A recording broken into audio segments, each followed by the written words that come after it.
Paddington at the zoo.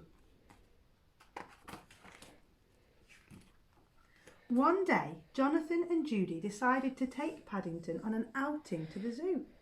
Before they set off, Paddington made a large pile of marmalade sandwiches, 6 in all.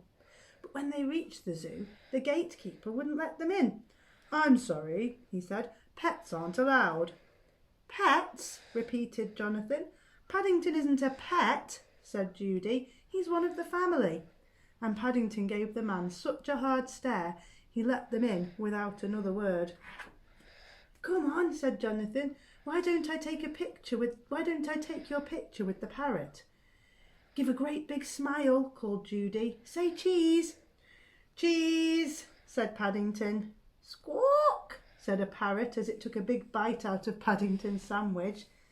"Thank you very much. Squawk, squawk." Next they went to see the Siberian wild dog. "Nice doggy," said Paddington, but the Siberian wild dog went "Ow!" and made Paddington jump so much the rest of the sandwich flew out of his hand and landed in the cage. "Let me take a picture of you with a donkey," said Jonathan. "Hee-haw," brayed the donkey when it saw Paddington's sandwiches. "That's 2 gone," said Judy.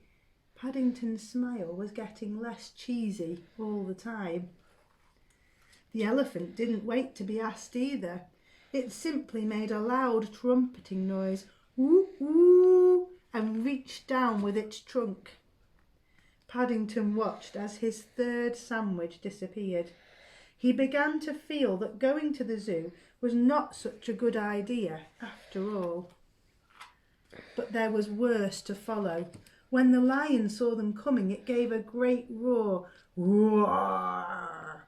It was such a loud roar, Paddington dropped his 4th sandwich on the ground, and before he could say "help," it was surrounded by pigeons.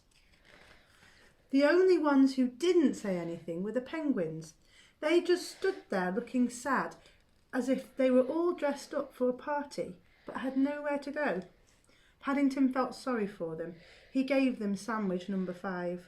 "Penguins eat fish," said a man sternly. He pointed to a notice. "It is strictly forbidden to give them marmalade sandwiches." And while Paddington was looking at the notice, the man helped himself to the last of the sandwiches. "The cheek of it," said Jonathan. "You need eyes in the back of your head," agreed Judy. "I need my 11s," said Paddington. "Zoos make you hungry. Besides, nothing more can happen to me now." But it did. Just to round things off, the mountain goat ate his sandwich bag. "That does it," said Jonathan. "If you ask me, it's time we went home." A few days later, Jonathan showed Paddington the photographs he'd taken at the zoo. "You can have one for your scrapbook," he said.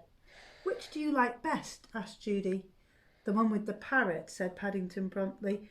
"At least he said thank you when he ate my marmalade sandwich. That's more than any of the others did."